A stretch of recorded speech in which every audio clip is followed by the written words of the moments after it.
Muy buenas noches. Yo voy a cerrar esta presentación hablándoles a ustedes del tratamiento del síndrome de Guillain-Barré. La base del tratamiento, el pilar del tratamiento es la inmunoterapia.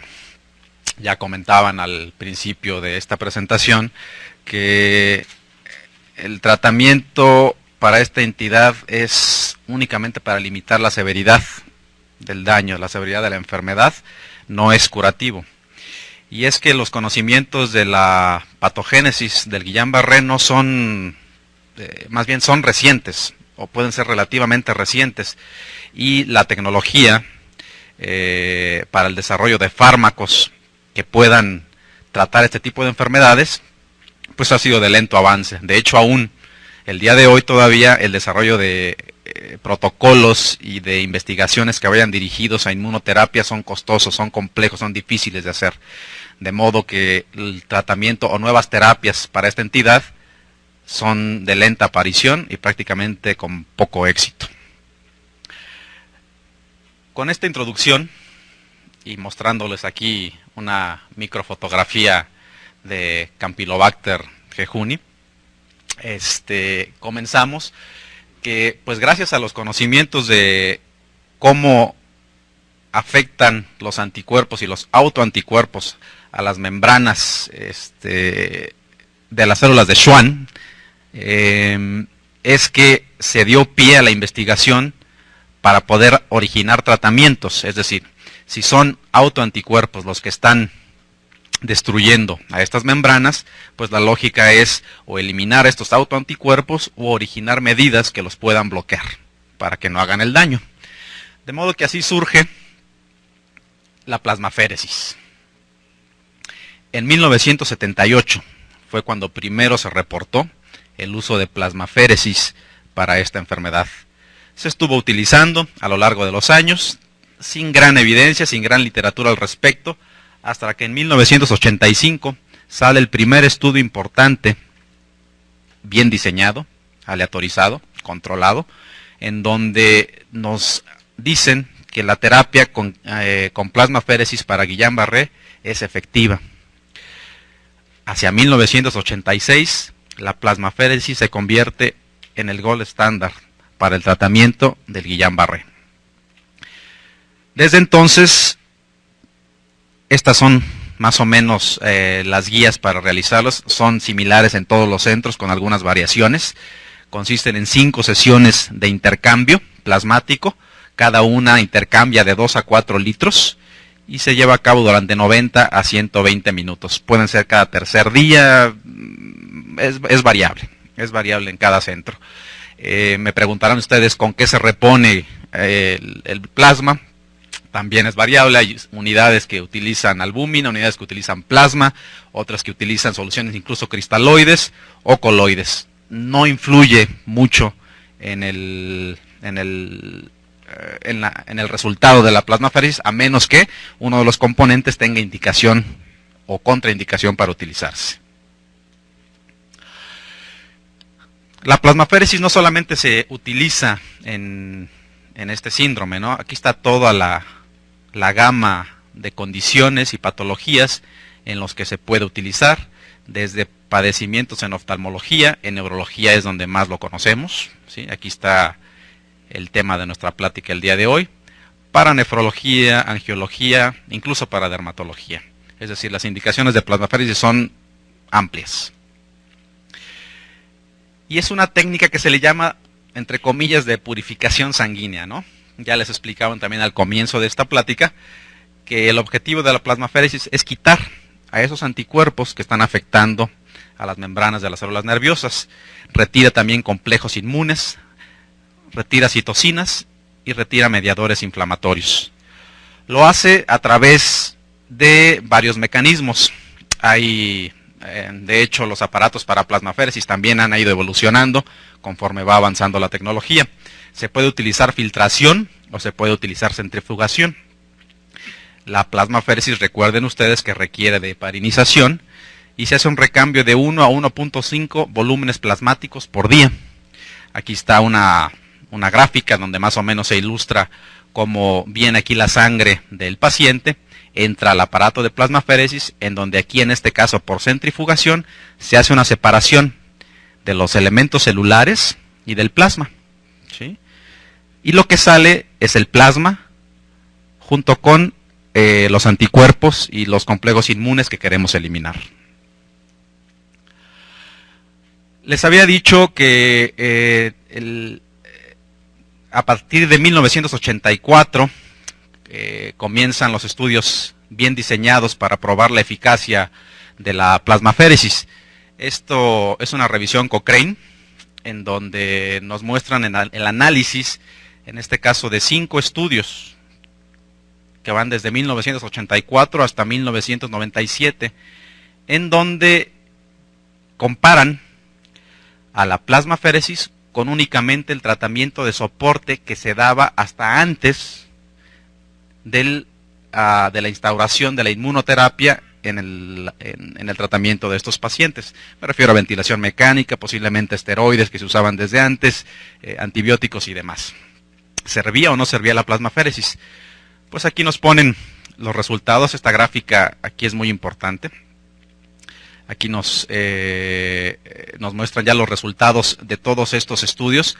Simplemente para resumir, les pongo que los datos, los cuadritos que están aquí, que están hacia la derecha de esta línea del medio, son los resultados que favorecen el tratamiento con plasmaféresis, y hacia la izquierda los que solamente favorecen el tratamiento de soporte. Como ustedes pueden observar, todos los estudios, con sus variaciones, con sus intervalos de confianza diferentes, favorecen el tratamiento de la plasmaféresis. Tiene un alto nivel de evidencia el que nosotros tratemos a nuestros pacientes con plasmaféresis. Aquí saqué las cosas importantes de esta revisión Cochrane, que me parece que nos pueden quedar como perlas. De 5 estudios que incluyen a 693 pacientes.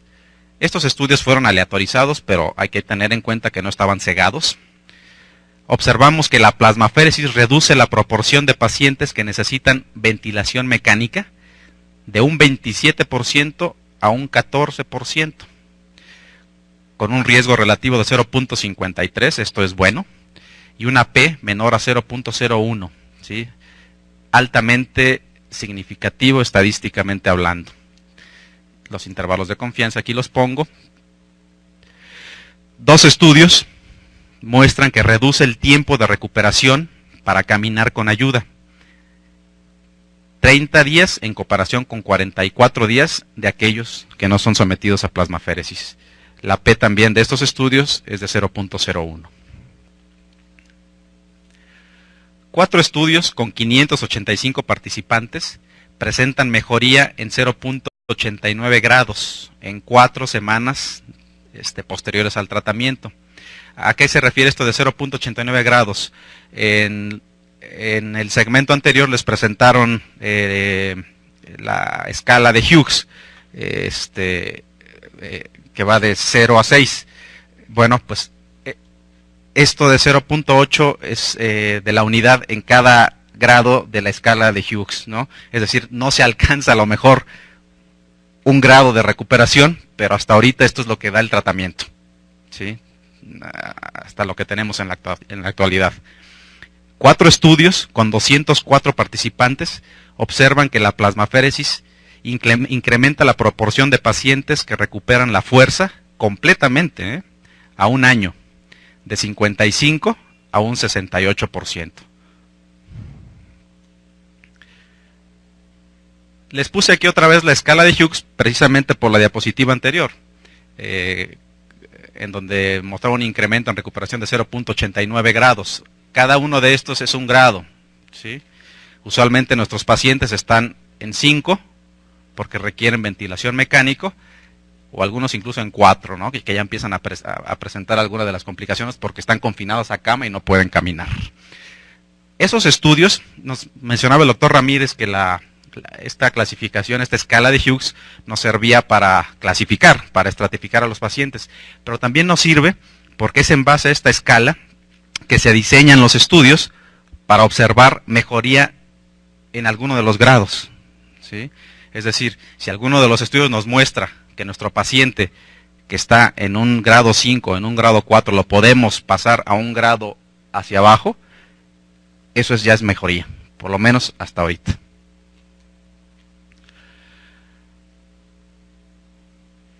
Después, para terminar con el reinado de la plasmaféresis, no terminar, sino más bien como una adición, otro armamento al tratamiento del Guillain-Barré, pues se instaura la inmunoglobulina. Y se usa por primera vez en 1988. ¿Sí? Aquí está el reporte. Y en 1992, este autor publica el primer estudio en donde compara plasmaféresis contra la inmunoglobulina. Desde entonces, utilizamos 0.4 miligramos por kilo al día de dosis de inmunoglobulina por 5 días.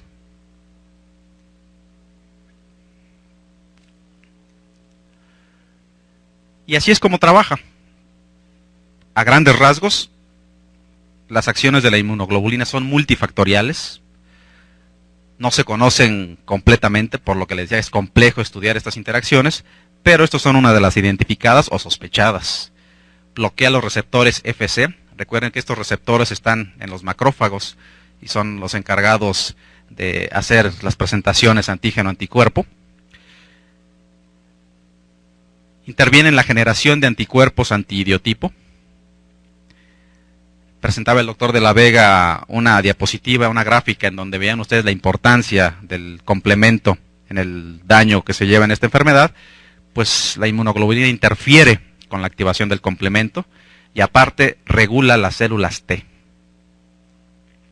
Lástima que no se ve bien, creo que se ve mejor en aquella pantalla, pero esto es una gráfica muy bonita en donde en azul están todos los posibles efectos de la inmunoglobulina en distintos pasos del daño hacia la neurona. Miren, aquí les voy a ver. Esto es la inmunoglobulina intravenosa que nosotros administramos al paciente.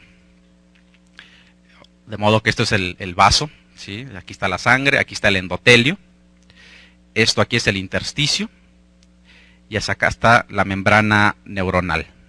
¿De acuerdo? Puede ser el tejido neural o muscular, dependiendo de la enfermedad.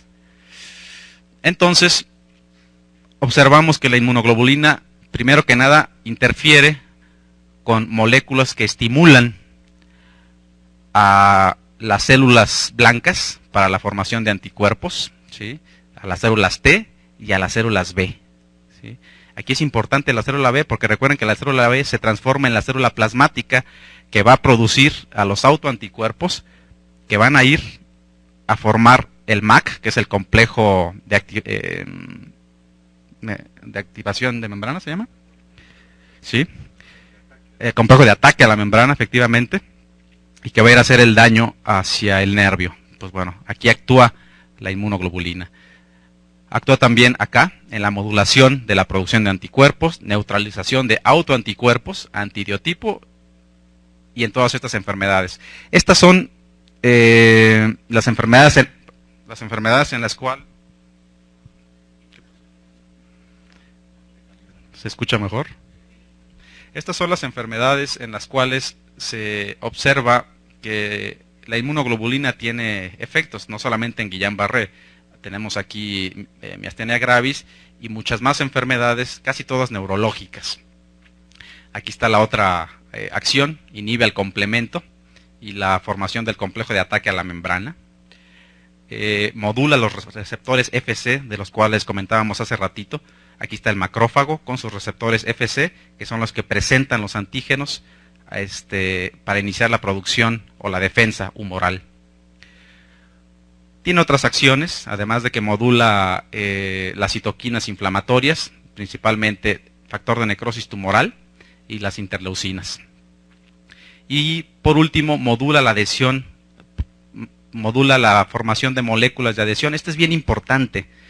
Aquí en el endotelio, una vez dado una respuesta o un estímulo inflamatorio, el endotelio expresa moléculas de adhesión que generalmente son selectinas. Allí en las selectinas, las células blancas se van a adherir a las selectinas, salen del vaso y se van al intersticio. y en el intersticio comienza la liberación de citoquinas y otros mediadores que van a incrementar la respuesta inflamatoria y el daño neuronal. Por estos motivos y otros que les voy a presentar más adelantito, la inmunoglobulina prácticamente ha reemplazado a la plasmaféresis desde que se publicó este estudio. En una revisión Cochrane de 536 pacientes, observaron que no hay diferencia si usamos plasmaféresis o inmunoglobulina con respecto a la discapacidad después de 4 semanas. ¿Esto qué significa? Yo puedo usar una a la otra y a las dos les va a ir igual, pero es más barata la inmunoglobulina, ¿sí? Requiere menos logística también, de modo que por eso es la de elección. Y aquí está esta diapositiva en donde muestra lo que les comento en la diapositiva anterior. Desde 1992 hasta el 2001 hay 5 estudios en donde valoran inmunoglobulina versus plasmaféresis en cuanto a la mejoría en la discapacidad a 4 semanas, ¿sí? Miren, aquí está lo que les comento. ¿Cuál es el outcome? Un grado de cambio en la escala de Hughes, ¿sí? Es lo que valoran. Después de 4 semanas posterior a la aleatorización. Volvemos a lo mismo. Hacia la derecha favorece a la plasmaféresis y hacia la izquierda favorece a la inmunoglobulina. Observen cómo casi todo está en medio. No hay un desplazamiento franco o hacia la derecha o hacia la izquierda, ¿sí? Con estos estudios concluyen que les va igual. No solamente en la discapacidad. Si evaluamos ventilación mecánica, cuántos de estos pacientes se mueren o demás, tampoco hay diferencia si utilizamos inmunoglobulina o plasmaféresis. Aquí está esta otra gráfica. Muestro estas porque son muy ilustrativas, ¿no? Es como un resumen de todos los estudios y nos ponen en gráficas qué es lo que está pasando. Aquí es donde comparan inmunoglobulina con el recambio plasmático prácticamente en todas las esferas que les comenté anteriormente. Y de estos 5 estudios vuelven a observar lo mismo.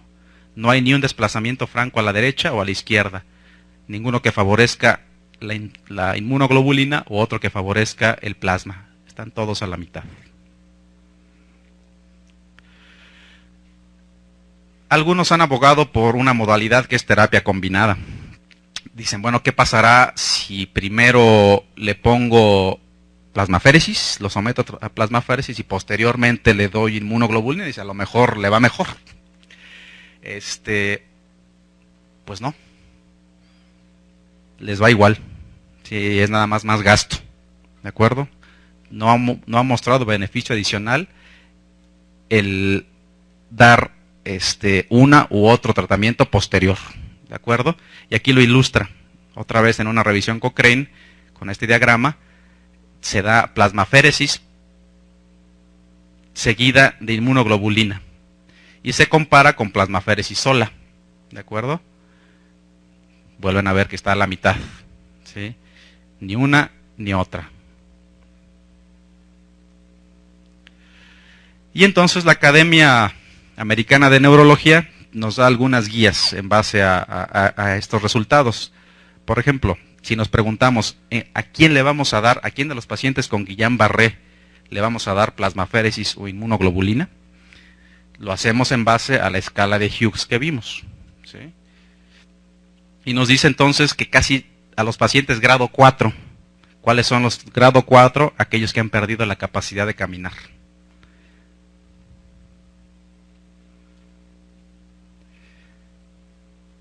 Y ustedes me dicen, ¿le puedo dar inmunoterapia a un paciente que todavía puede caminar?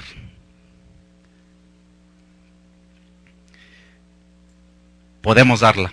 La plasmaféresis en estos pacientes parece que puede mejorar la evolución de la discapacidad en estos pacientes. Sin embargo, la inmunoglobulina, aunque puede utilizarse, pero no tenemos evidencia de que sea efectiva en esta población.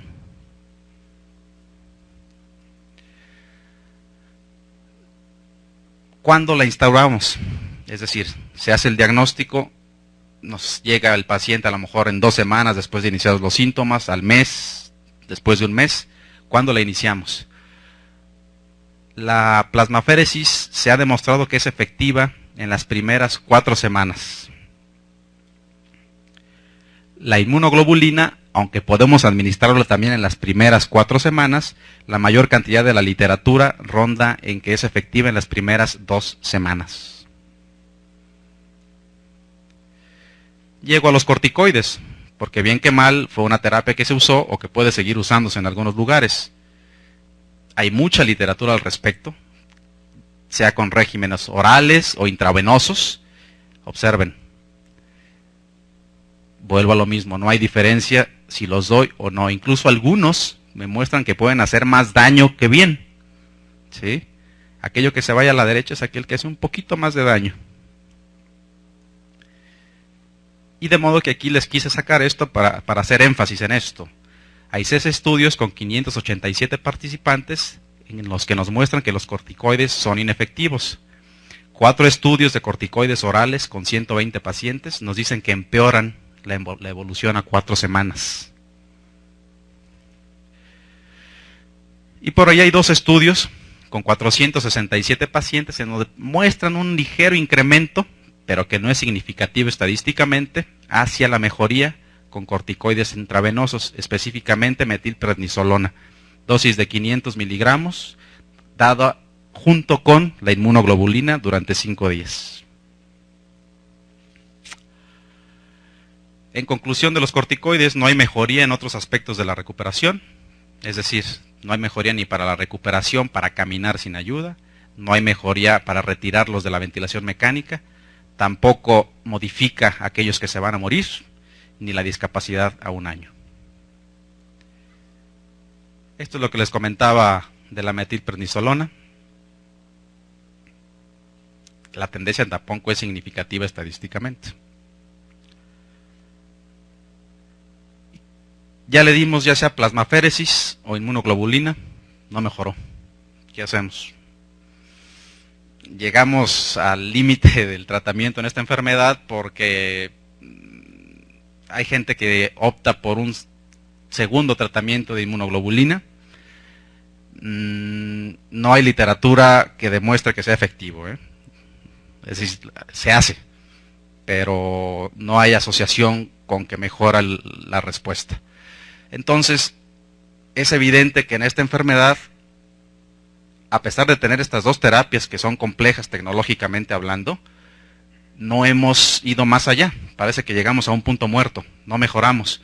Entonces, la investigación, aparte de estar buscando nuevos fármacos en base a los mecanismos que ya vimos, parece que queremos pedir prestados de otras especialidades, fármacos para este tratamiento. Veíamos que las células B son importantes en la producción de los autoanticuerpos. Entonces el razonamiento dice, pues bueno, le pido prestado a los oncólogos o a los reumatólogos fármacos que inhiban o inmunosupresores que inhiban a las células B para ver si sirven. De estos, esta terapia se llama terapia biológica. Son productos diseñados por ingeniería genética. Uno que se ha utilizado mucho es el rituximab. Es un anticuerpo diseñado por ingeniería genética. El blanco son las células B. Está aprobado por la FDA para estas enfermedades. Por ahí hay alguna literatura, algunas series de casos, a lo más, en donde lo utilizan en pacientes con Guillain-Barré, con resultados